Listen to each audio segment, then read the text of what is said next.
오늘 함께 은혜를 주고받을 말씀 요한복음 3장 16절 우리 다 같이 합독하시겠습니다. 요한복음 3장 16절입니다. 시작. 하나님이 세상을 이처럼 사랑하사 독생자를 주셨으니 이는 그를 믿는 자마다 멸망하지 않고 영생을 얻게 하려 하심이라. 아멘. 이 본문 중심으로 해서 우리 원로 목사님 요한이 기록한 하나님의 사랑 말씀을 증거하실 때 은혜가 넘치시기를 간절히 소망합니다. 아멘.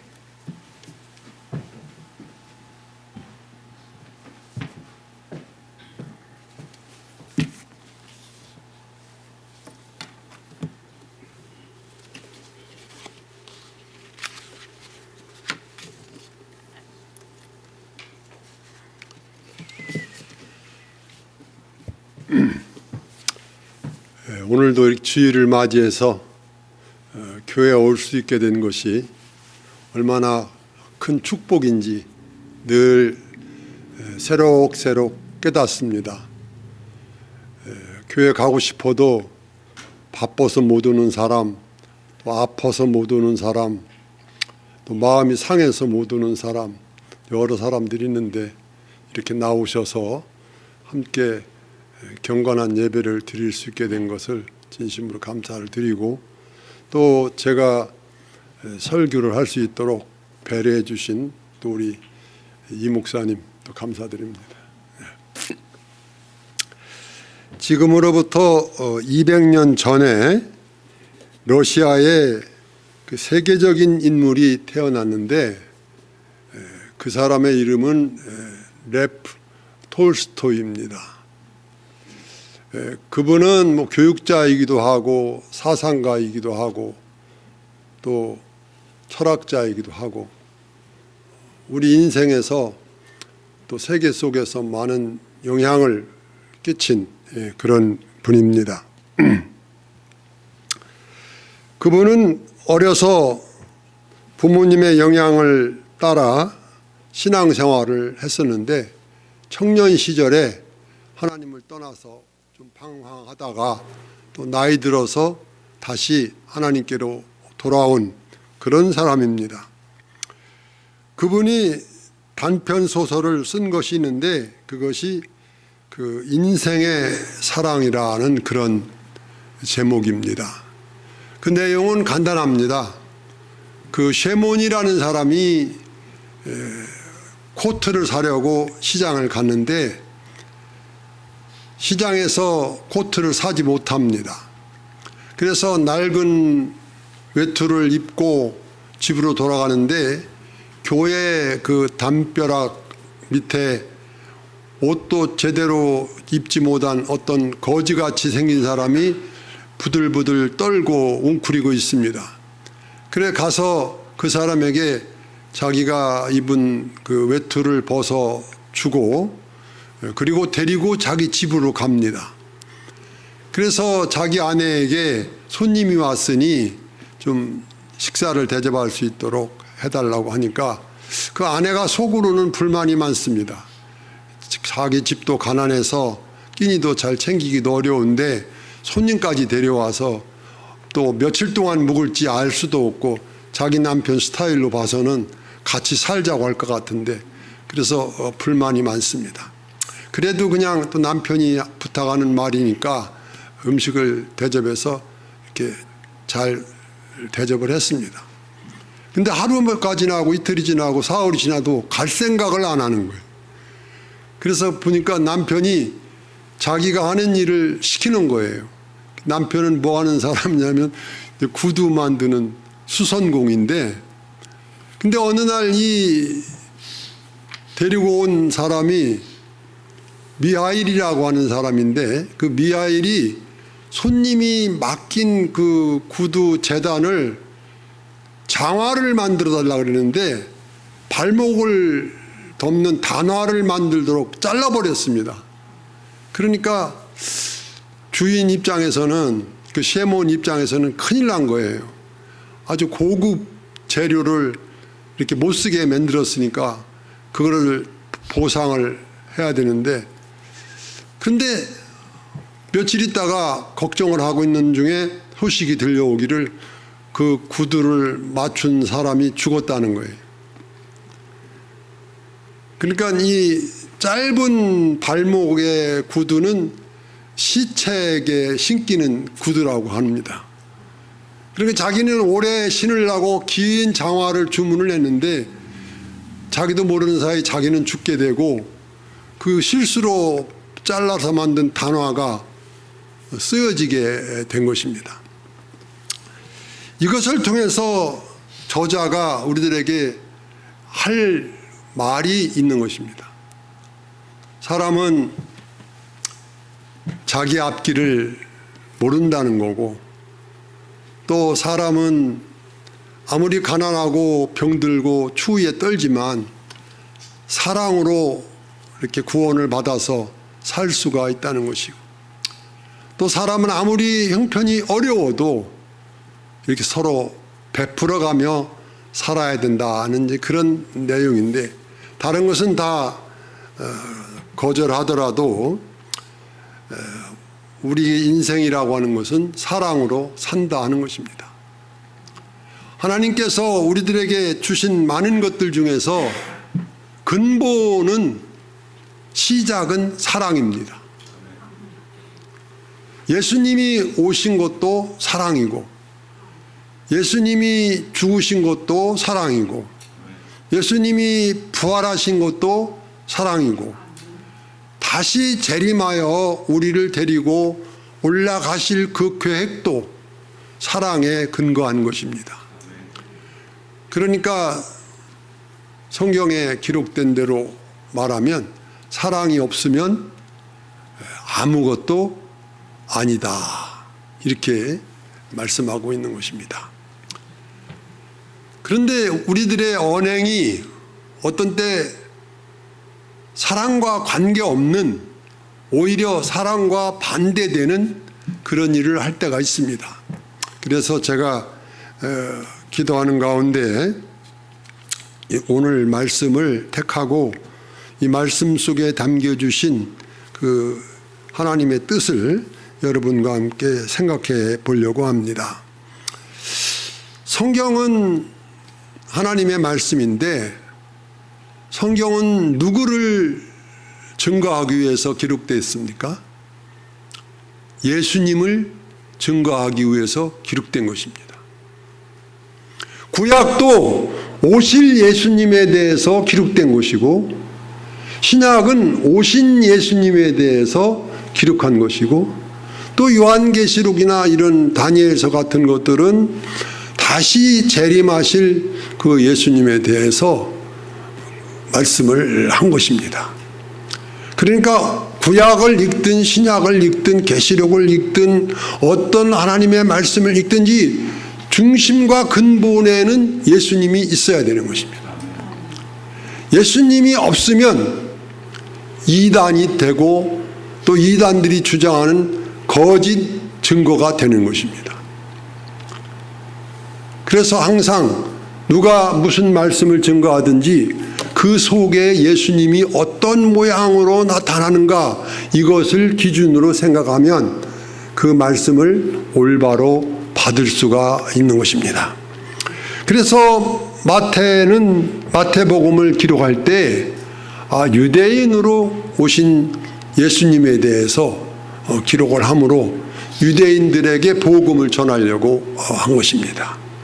또 마가는 종으로 오신 예수님, 섬기러 오신 예수님에 대해서 기록함으로써 우리 그리스도인들이 예수님을 믿고 어떤 자세로, 어떤 심령으로 복음을 증거하고 신앙생활을 해야 하는지 알게 하려고 했던 것입니다. 또 누가복음은 육신으로 오신 예수님을 강조하면서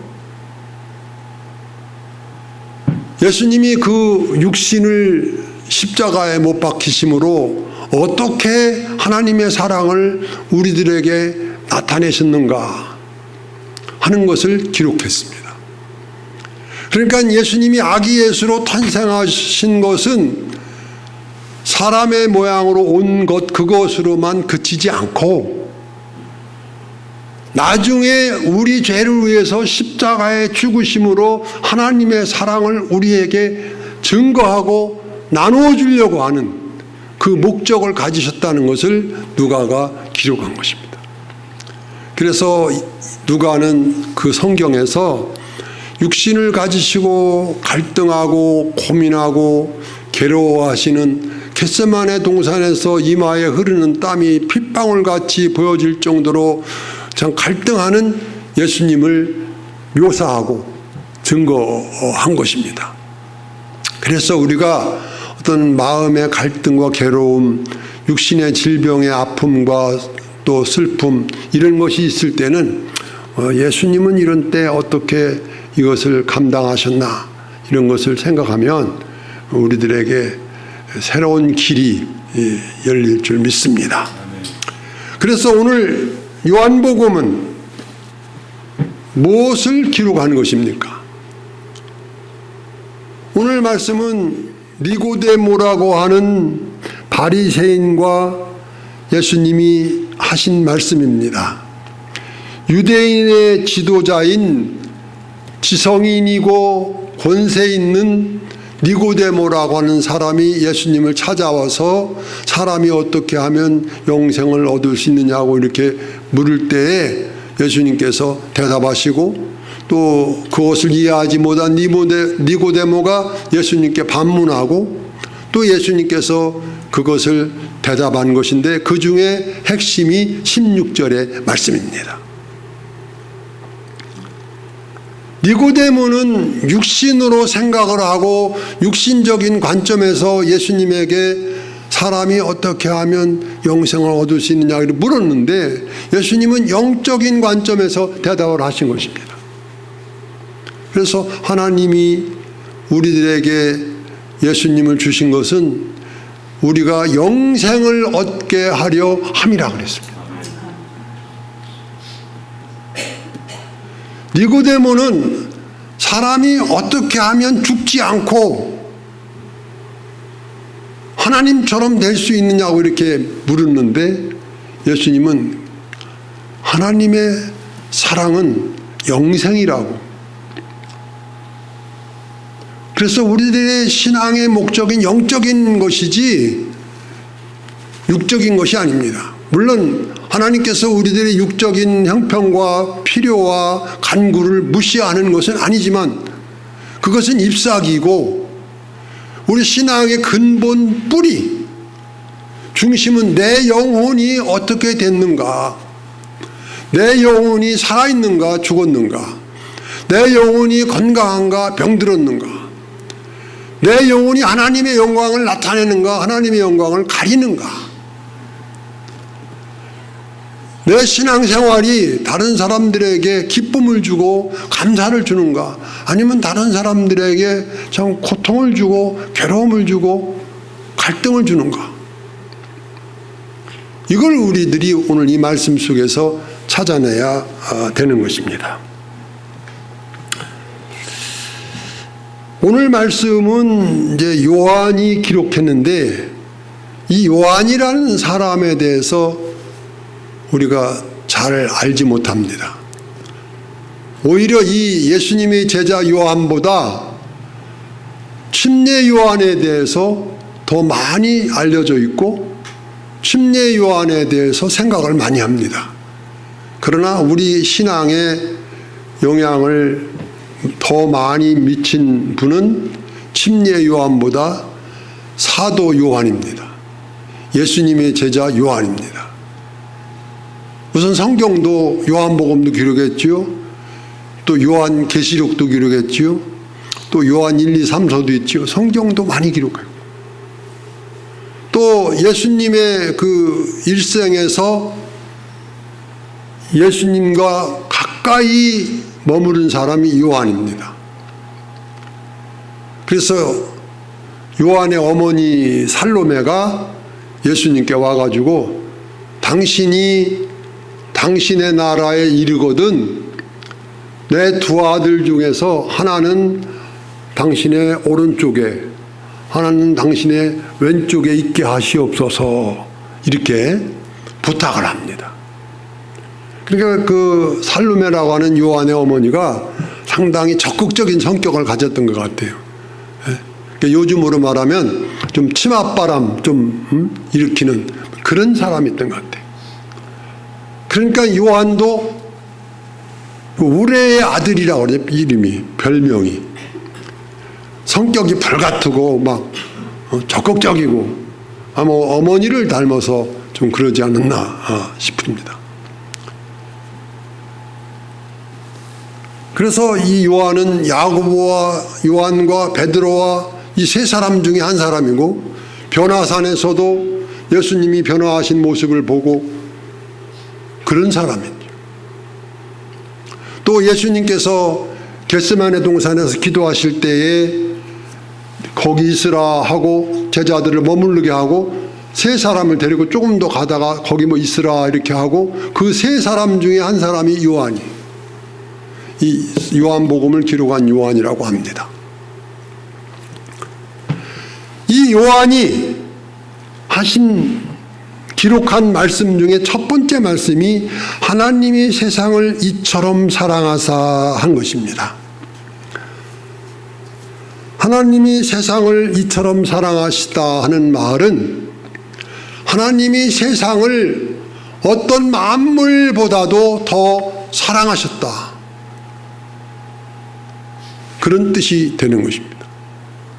하나님이 먼저 사랑하셨다. 여러분들이 집에서 가장 아끼는 물건이 있지 않습니까?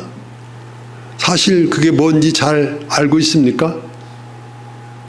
그럼 이렇게 물어보면 뭔지 알 수 있을 것 같아요. 집에 만약에 불이 났다 이렇게 가정하고 제일 먼저 꺼내야 될 것이 뭐냐 이렇게 생각해 보면 가장 귀한 게 뭔지 알 수 있을 것 같습니다. 그래서 제가 어느 날 생각을 했어요. 자동차 그 팔 때 내주는 그거 있잖아요. 종이 이렇게 사인해 가지고 주는 거.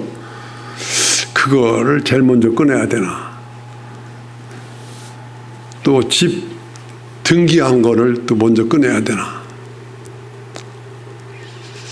성경을 먼저 꺼내야 되나. 가만히 보니까 그런 것들은 다 살 수 있는 것들이더라고요. 성경도 귀한 거지만 돈 주면 살 수 있는 거고, 또 그런 서류들도 다시 만들 수 있는 거고. 제일 귀한 거는 사람이지요.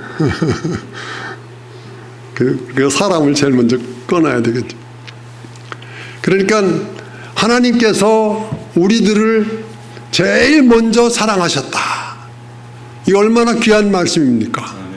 그래서 여러분들이 나의 약함을 발견하고 좌절할 때도 그래도 나는 하나님이 제일 먼저 사랑한 사람이야, 이런 믿음만 생각하고 있다면은 우리가 절망하지 않을 수 있고 포기하지 않을 수 있을 줄 믿습니다.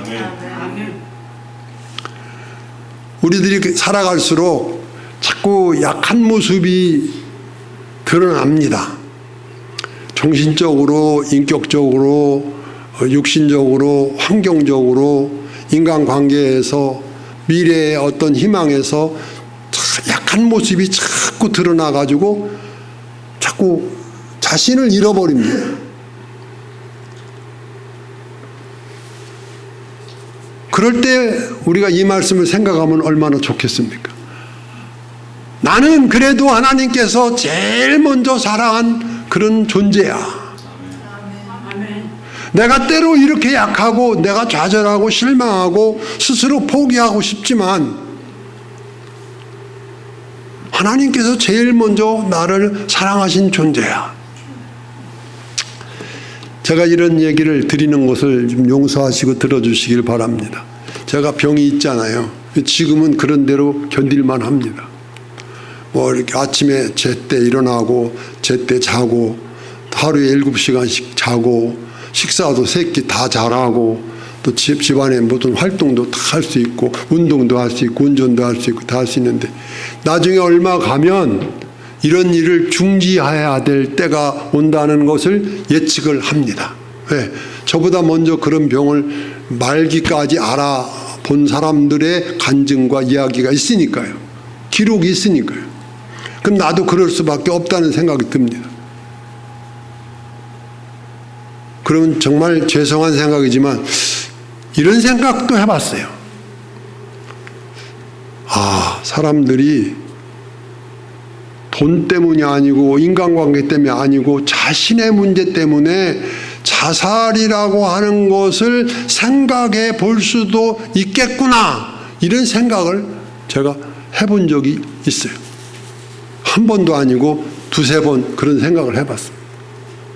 나중에 걷지도 못하고 몸이 오그라들고 말도 못하고 그런 증세가 나타나면 하나님께 영광을 가리지 않겠나, 우리 가족들에게 너무 고통을 주지 않겠나, 그러면 내가 그냥 자의로 하나님께로 가는 것이 옳은 게 아닌가, 그러면서도 깜짝 놀라면서도 제가 이 말씀을 생각한 거예요. 하나님이 이처럼 나를 사랑하셨다. 세상에서 어떤 것보다 나를 먼저 사랑하셨는데 내가 왜 그런 하나님의 피조물인 내가 그런 옳지 않은 생각을 하는가. 그 시험에 드는 거지요. 영적으로 생각하지 않고 육신적으로 생각하는 거예요. 우리가 육신적으로 생각하면 갈수록 우리 인생은 초라하고 연약합니다. 그러나 영적으로 생각하면 나이가 많든지 적든지 어리든지 뭐 좀 더 크든지 우리는 똑같은 것입니다. 늘 새로운 피조물이, 늘 우리는 새 것입니다. 그래서 신앙의 목적 중에 늘 우리는 내가 새 것이라는 것, 새로운 피조물이라고 하는 것, 그걸 자꾸 이렇게 양파 껍질을 벗기듯이 새로 발견하고 또 발견하고 그걸 고백하고 또 찬송하고 또 그거를 기도로 고백하고, 그것이 우리 신앙생활의 중요한 부분입니다. 두 번째로 하나님 사랑은 영생을 주시는 것이라 이렇게 말씀했습니다. 영생을 얻게 하려 하심이라. 독생자를 주셨으니 이는 그를 믿는 자마다 멸망하지 않고라고 하는 것은 좌절하고 포기하고 슬퍼하고 괴로워하지 않고 하나님을 떠나지 않고 천국에 대한 소망을 잃어버리지 않고 변화된다고 하는 그 참 신기한 현상을 우리가 소망하지 않고, 그런 뜻입니다. 하나님께서 우리들에게 영생을 주셨다는 것입니다. 우리 육신이 경험하지 못하는 하나님만이 우리들의 심령에 주시는 그 예수님이 가지신 생명, 다시 부활하고 다시 재림하실 수 있는 생명, 그거를 우리가 갖는다는 것입니다. 지금 나는 건강하지 못하고, 지금 나는 정상적인 생각을 못하고 생활을 못하고 사회활동을 못한다 치더라도 얼마 후에 내가 하나님 앞에 가고 또 변화를 받고 다시 오시는 예수님에게 영접된다는 사실을 우리가 생각하면 현재의 고난은 장차 우리에게 나타날 영광과 좋게 비교할 수 없다 그랬습니다. 이것이 긴 것 같아도 사실은 하나님 앞에서 이것은 한 경점 같다 그랬습니다. 경점이라는 게 뭐냐면 종이에 표현할 수 없을 만큼 작은 거, 점보다도 더 작은 거, 뭐 다른 말로 말하면 순간이라고 말할 수 있죠. 우리가 당하는 고통이 길은 것 같아도 하나님의 세계에서 한순간이라는 것입니다. 그래서 우리는 영생을 얻은 존재라는 사실을 생각하고 영생의 삶을 사시기를 바랍니다. 어떤 때는 물질이, 어떤 때는 사람이, 어떤 때는 내 몸이, 어떤 때는 사회 제도, 환경이, 시스템이 나를 괴롭힌다고 할지라도 우리는 예수 안에서 영생을 누리며 사는 존재입니다. 자꾸만 저보고 한국을 가자고 하는 사람이 있어요. 오라는 사람도 있어요. 가기가 싫어요. 왜 싫으냐? 여기가 좋으니까 싫지요. 좋은데 요즘에는 무슨 소식이 들려오는가 하면요, 이사를 가는 것도 구청장의 허락을 받아야 된대요. 내가 살다가 내가 별놈의 소리를 다 들어. 아니, 구청장이 뭔데 우리 민주주의의 근본인 거주의 자유를 좌지우지한단 말입니까? 또 요즘은 또 무슨 세금이 있는가 하면 재산 보유세라고 하는 게 있대요. 우리가 배웠고 들었던 소식은 땅 가지고 있는 세금, 건물 가지고 있는 세금, 뭐 자동차 가지고 있는 세금, 뭐 이런 말은 들어봤어도 집을 가지고 있다고 해서 토지세, 재산, 건물세 외에 또 세금을 내야 된다는 말은 들어보지 못했는데 그런 게 생겼대요. 그러니 가고 싶겠어요? 어쨌든 우리는 그렇다고 할지라도 우리가 또 그런 환경 속에 살 수밖에 없다고 하더라도 우리는 그것이 중심이 아니고 근본은 영생인 것을, 예수님과 함께 사는 거, 예수님의 십자가를 붙잡고 같이 가는 거, 그의 나라와 의를 소망하는 거. 그러면 내가 다른 사람보다 약한 것도 아니고 다른 사람보다 뭐 늙었다고 절망할 것도 없고 오직 우리는 그리스도 안에서 새로운 존재, 뉴 비잉, 그것인 것을 늘 생각하시고 기쁨으로 감사로 사시기를 바랍니다. 하나님의 사랑은 이제 영원하다는 것입니다. 오늘 우리 인간의 사랑은요, 참 변덕이만 해요. 여보하고 콧소리를 해도 그놈의 콧소리가 하룻밤을 못 넘어가. 나만 믿어 큰 소리 땅 쳐도 그 남자의 그 소리도 하룻밤을 못 넘길 때가 많아요. 또 아들의 뭐 약속도, 아버지의 약속도, 그것도 믿을 수가 없어요.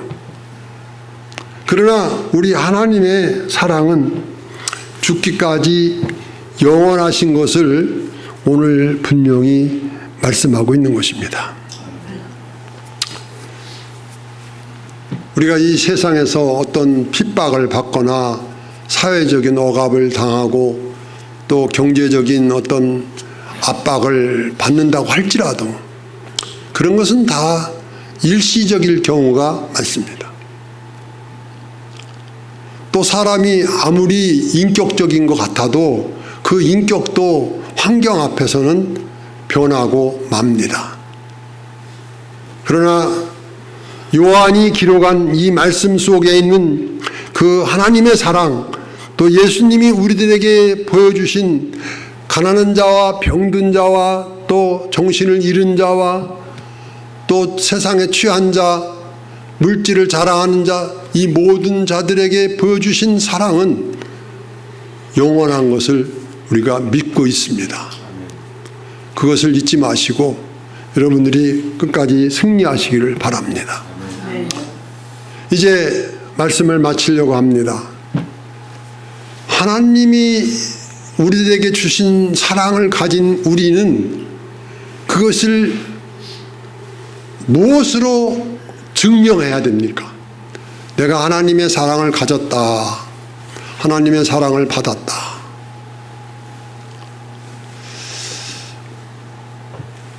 저는 이런 생각이 듭니다. 제 생각이 아니고 성경에 있는 말씀입니다. 마태복음 20장 20절 21절에 보면 예수님께서 하신 말씀입니다. 우리 마지막으로 같이 한번 읽어보면 좋겠습니다.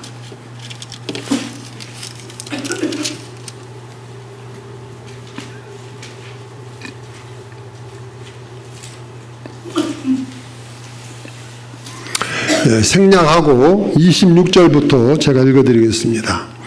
너희 중에는 그렇지 않아야 하나니 너희 중에 누구든지 크고자 하는 자는 너희를 섬기는 자가 되고 너희 중에 누구든지 으뜸이 되고자 하는 자는 너희의 종이 되어야 하리라. 인자가 온 것은 섬김을 받으려고 함이 아니라 도리어 섬기려 하고 자기 목숨을 많은 사람의 대속물로 주려 함이니라. 아멘. 우리가 누구를 사랑할 때 정말 사랑하는가 알아보려면 내가 그 사람 때문에 손해를 보는가, 내가 그 사람 때문에 아픔을 견디고 참고 사는가, 내가 좀 그 사람 앞에서 져주는가, 내가 그 사람 앞에서 정말 온유한 모습을 표현하는가, 내가 그 사람 앞에서 콩 한 알이라도 반 조각으로 나누어서 함께 쉐어하는가. 나의 삶 속에서 그런 모습들을 발견하면 그것으로 증명이 되는 것입니다. 친구 간에 누가 더 큰 자냐, 그렇게 겨루며 살아가는 사람들이 많습니다. 누가 더 지위가 높으냐, 누가 더 많이 가졌냐, 누가 더 배경이 좋으냐, 누가 더 유력한 사람을 많이 알고 인간관계를 맺고 있냐, 이런 얘기로 자기를 자랑할 때가 많이 있습니다. 그럴 때 오히려 나는 아무것도 아니지만 우리 주님과 함께 있다. 그래서 오직 예수님만을 자랑하고 그의 십자가만을 자랑할 수 있다고 하면 우리는 정말 하나님의 사랑을 가진 것입니다. 여러분, 너무 이기려고 하지 마세요. 또 자기가 가진 것을 너무 이렇게 자랑하려고 하지 마세요. 좀 지는 거, 포기하는 거, 좀 이렇게 낮아지는 것도 주 안에서 감사하는 거, 이것이 우리 진정으로 하나님의 사랑을 가지고 살아가는 성도들인 줄로 믿습니다. 기도하겠습니다.